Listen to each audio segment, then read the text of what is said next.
Oke, hello everyone. Welcome to Analysis dan update lagi seputar koin kripto. Dan di video kali ini kita akan bahas lagi seputar modding yang mana kalian tuh banyak banget ya untuk request dan minta update lagi seputar pembahasan meme coin satu ini. Dan tentunya juga buat teman-teman yang mungkin request dan minta update seputar pembahasan koin-koin lain atau token-token lain, harap bersabar teman-teman karena kalian pastinya tahu bahwasannya saya akan coba untuk update dan bahas satu persatu. Saya juga bacain komen kalian satu persatu. Namun ya tentunya kalian juga tahu ya bahwasannya saya juga janji bahwasannya saya bakalan update nih untuk, pembahasan koin atau token-token tersebut mulai dari yang paling banyak nih di-request juga gitu. So buat teman-teman juga thank you banget yang udah support saya sampai sejauh ini dan juga udah aktif banget. Buat teman-teman yang mau request-request juga boleh di kolom komen di bawah dan tentunya saya juga bakalan bacain nih untuk komen-komenan kalian dan juga request-requestan kalian gitu. So langsung aja di video kali ini kita akan coba bahas dulu seputar modding. Di mana per video ini saya record, modding ini menempati posisi ke-184 dari segi market cap atau kapitalisasi pasarnya. Dan kayak biasa data ini bisa kalian cek langsung dari coinmarketcap.com. Dan juga per video ini saya record ya di tanggal 19 Mei tahun 2025. Harga modding ini di kisaran 0,24 US dollar ya per tokennya gitu. Dan ya tentunya kita bakalan bahas beberapa hal seputar mudik ini dan tentunya disclaimer alert bahwasannya video ini sama sekali nggak bermaksud buat mengajak teman-teman semua menjual ataupun membeli aset tertentu dan juga sama sekali nggak bermaksud buat mempromosikan aset tertentu. So always do your own research karena this is not financial advice. Nah, di sini kalau misalkan kita coba intip atau kita coba lihat dari chart atau price action-nya, sebenarnya nggak banyak yang berubah dari pergerakan modding ini, namun memang ada beberapa hal yang bisa kita tinjau dan kita perhatikan ya. Di mana yang pertama, modding ini kan memang dalam beberapa waktu terakhir ini mengalami penguatan teman-teman. And then dia ternyata terkena rejection dari area supply yang memang sudah saya tandai sejak cukup lama. Kalian juga boleh cek ini di video-video sebelumnya. And then dia turun, ternyata dia mengalami kenaikan lagi dan hit lagi nih di area supply yang di sini, tapi ternyata per hari ini kita mendapatkan rejection kembali gitu. So, apakah modding ini bakalan terkoreksi lebih lanjut atau justru bakalan coba untuk mengalami kenaikan lagi? Nah, mungkin hal itu yang mungkin kita akan diskusikan ya atau kita bahas di video kali ini. Ya, tapi di sini tentunya ini berdasarkan sudut pandang saya dan berdasarkan POV saya. So, mungkin aja keliru, maka dari itu teman-teman juga wajib banget untuk analisa mandiri. Dan di sini pertama-tama satu hal ya yang perlu kita perhatikan adalah ternyata modding ini cukup respect dengan, area important ya atau kalau misalkan kita coba lihat pertama di supply area ini dia merespek dengan cukup proper ya yang mana kalian bisa lihat nih ada beberapa rejection yang terjadi dan untuk supply area ini seperti yang tadi saya katakan udah saya tandai dengan cukup lama yang mana sebelumnya juga sempat nih atau pernah menahan pergerakan harga modding ini beberapa kali gitu. Ya kalian bisa lihat sendiri lah ya berapa banyak gitu ya untuk pergerakan harga modding yang memang ditahan oleh supply area yang ada di sini atau pada saat ini juga pada saat di sini ya nih di sini itu sempat jadi demand gitu. Selain ini merupakan important area yang sangat krusial buat modding dan apabila ini memang berhasil breakout, saya udah mengatakan bahwasannya memang target yang realistis ke sini gitu. Tapi apakah memang eee, realistis nih untuk modding bisa breakout dari supply area atau resistance yang di sini dan bisa naik lagi ke resistance yang ada di atas sini atau justru bakalan turun gitu. Kita akan coba perhatikan pertama dari mungkin kita gunakan tools Fibonacci ya. Nah, let's say kita gunakan Fibonacci, kita tarik dari bawah ke atas, nah lebih kurang seperti ini, maka kita bisa melihat sebenarnya, lebih kurang modding ini tuh, berhasil rebound ya di kisaran area 0,5-nya gitu dari, angka Fibonacci-nya ya. Yang mana di sini kalau kita gambar di sini sebenarnya ada important area atau sebenarnya bisa kita katakan sebagai minor support lah ya. Yang mana kalian sempat lihat nih di sini ada ketahan juga beberapa kali dan nah lebih kurang seperti inilah ya. Nah, mungkin kalau kita sedikit presisikan seperti ini dan kalau kita tarik teman-teman, di sini kita coba tarik. Nah, kalian bisa lihat nih bahwasannya ini juga beririsan ya dengan area 0,5-nya dan juga, ternyata harga dari modding dalam beberapa waktu terakhir memang ketika penurunannya terjadi dia rebound nih di kisaran range area ini, yang mana ini merupakan area support minornya dan juga merupakan area 0,5 dari, Fibonacci-nya gitu. Dan ternyata pasca dia hit, dia rebound dengan cukup proper dan dia hit lagi di area supply yang ada di sini. Tapi tentunya yang sangat disayangkan adalah di sini kita coba hapus dulu untuk beberapa areanya. Yang disayangkan ternyata adalah modding ini harus turun nih teman-teman atau harus terkena rejection lagi dari supply area ini. Artinya apa? Tentunya di sini kita bisa mengartikan bahwasannya di supply area ini atau resistance di sini ini ada tekanan jual atau tekanan dari sellers yang sangat signifikan teman-teman. Sehingga by the time atau ketika harga modding ya, ini testing atau hit di area supply yang ada di atas ini, ya dia punya tendensi atau kecenderungan untuk mengalami penurunan gitu ya secara harga.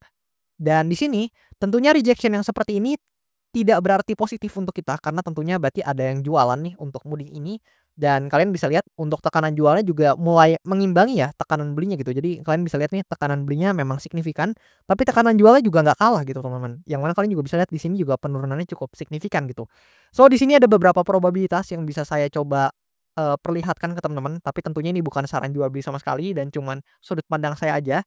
Di mana di sini kita bisa lihat pertama, apabila Mooding ini ternyata bisa nih teman-teman, quote on quote membentuk kembali candle bullish-nya dan tekanan belinya juga signifikan lagi dan juga mungkin stochastic RSI yang mulai climbing up lagi, ya bisa aja nih dia coba uji lagi atau coba hit lagi di area supply yang ada di sini. Mengingat sebenarnya Mooding ternyata ini ketika dia turun ya, dia nggak sampai demand area di bawah, dia udah naik lagi, which is itu cukup oke lah ya, cukup bagus secara price action karena berarti ada buyers yang tertarik untuk membeli bahkan sebelum di demand area major yang ada di bawah sini. Dan kita lihat Mooding pergerakan harganya memang dalam satu candle terakhirnya yang kemarin ya teman-teman, lebih tepatnya yang kemarin bukan candle hari ini cukup besar untuk volume ya, cukup signifikan juga.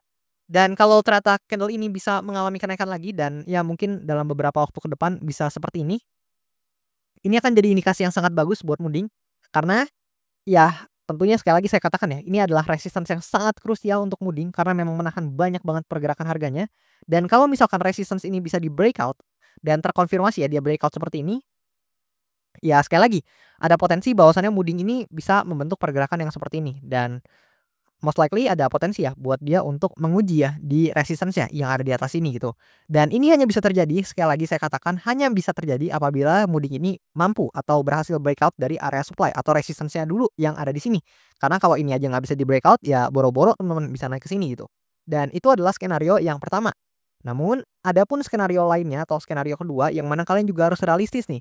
Bahwasannya sebenarnya rejection di Mooding ini juga cukup signifikan loh teman-teman. Yang mana meskipun kenaikannya cukup oke tapi yang jualan juga ada gitu teman-teman. Jadi ini nggak cuman buyers take control atau mengambil alih market tapi sellersnya juga ada nih ikut bermain peran gitu. So jika ini terkena rejection lagi dan dia turun ya di bawah low-nya, yang mana kalau sebenarnya low terdekat kan kita bisa tandai ya ada di sini gitu. Nah, di kisaran candle yang ini ya, di ekornya gitu. Ini low terdekatnya, kalau misalkan dia ternyata harus turun di bawah low-nya teman-teman, let's say dia seperti ini. Nah, dia break atau turun di bawah low-nya, ya teman-teman juga harus siap gitu. Bahwasannya Mooding ini bisa aja atau akan kembali menguji di demand area atau area support major-nya yang ada di sini. Mengingat memang sebenarnya area support major ini sebenarnya udah sempat disentuh oleh ekor-ekor ini, tapi ya ketika harga Mooding ini hit di area supply yang ada di sini, kita belum mendapat lagi untuk testing ya ke demand area di sini. Dan ya itu adalah realita yang juga teman-teman harus perhatikan ya, yang mana kalau seperti yang tadi saya katakan kalau misalkan ternyata Mooding ini breakdown dari low point yang di sini, ya tentu bisa aja justru Mooding ini bakalan hit nih atau coba untuk menguji kembali di area support yang ada di sini. Mengingat sama nih, area support di sini juga cukup krusial karena sebelumnya kalian bisa lihat nih, menahan juga pergerakan harga Mooding beberapa kali gitu yang kalian bisa notice lah ya di pergerakan-pergerakan sebelumnya. Lebih kurang seperti itu. Jadi sebenarnya memang nggak terlalu ada outlook yang gimana banget untuk price action-nya Mooding karena memang masih mirip-mirip dengan outlook yang sebelumnya, tapi mungkin memang karena volatilitas pergerakannya, yang mana kalian bisa lihat nih pergerakannya cukup volatil teman-teman. Ini mungkin membuat teman-teman yang holder Mooding ini atau yang hold Mooding ini agak deg-degan ya mungkin ya. Tapi coba boleh komen dulu siapa nih teman-teman yang hold atau masih punya barangnya ya buat Mooding ini ya tentunya. Siapa nih holder Mooding? Boleh komen di kolom komen di bawah. Dan gimana posisi kalian? Apakah lagi nyangkut atau justru lagi pada masih floating profit nih? Boleh komen di kolom komen di bawah gitu. Dan kalau kita lihat dari data di sini, nah di sini untuk derivatif data seputar Mooding sebenarnya volumenya ada penguatan teman-teman sekitar 34%, tapi sangat disayangkan open interest-nya memang ada penurunan. Kemudian dalam 24 jam terakhir ya, ini adalah ciri dari suatu token yang volatilitasnya sangat signifikan. Ya salah satunya adalah Mooding ini di akhir-akhir ini. Yang mana kalian bisa lihat nih teman-teman, yang terlikuidasi di Mooding itu ada di sekitar 13 million of dollar, hampir 14 million of dollar teman-teman. Ini signifikan banget dan posisi long dan juga short yang terlikuidasi ini memang didominasi oleh long position. Tapi ternyata short position-nya juga banyak gitu yang terlikuidasi. Jadi so-so lah teman-teman. Jadi ini dua long dan short-nya ini bisa kita katakan hampir seimbang ya untuk value yang terlikuidasi gitu di Mooding ini. Di mana long ini ada di sekitaran 7 million of dollar dan juga short position-nya ini sekitaran 6,79 million of dollar gitu. Cukup signifikan untuk yang terlikuidasi di Mooding ini gitu ya. Bahkan kalau kita lihat nih dalam 12 jam terakhirnya aja udah 5 million of dollar gitu. Dan kalau kita lihat dari segi analytic ya mungkin bisa dikatakan ya Mudding ini salah satu meme coin yang paling perform di kuartal 2 ini, yang mana return-nya di kuartal 2 ini udah mencapai 600% lebih, dan di bulan Mei I think juga ini return-nya sangat signifikan gitu buat Mudding. Mengingat ini memang bulan Mei pertama ya buat Mudding, karena sebelumnya kan Mudding ini ada di September gitu, di 2024. Dan ternyata di bulan Mei ini mengalami kenaikan yang sangat signifikan gitu. Dan ya dengan kenaikan yang seperti ini ya sangat mungkin ya, probability yang sangat tinggi Mudding ini bakalan closing cukup positif di bulan Mei bahkan di kuartal 2 kali ini.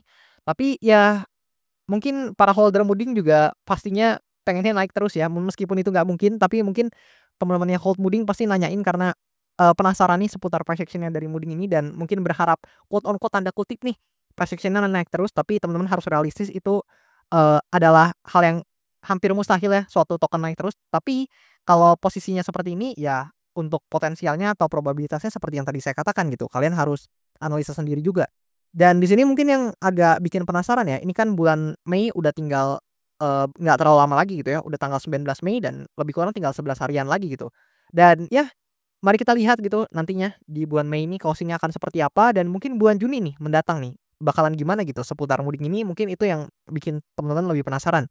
Dan kalau misalkan nanti banyak yang tertarik mungkin untuk saya bahas lagi seputar Mudding ini, bakalan saya usahakan buat update dan bahas lagi kalau memang banyak yang request. Dan juga sekali lagi buat teman-teman yang request analisa koin atau token-token lain harap bersabar, saya juga pasti bacain untuk komenan-komenan dan requestan-requestan kalian. Dan thank you banget buat teman-teman yang udah selalu support saya sampai sejauh ini, teman-teman yang komen, teman-teman yang, dukung juga, udah support juga, teman-teman yang mungkin, ikut bantu nge-like mungkin videonya, mungkin teman-teman juga follow, subscribe, dan lain-lain. Thank you banget dan juga ya, sampai jumpa teman-teman di video-video selanjutnya.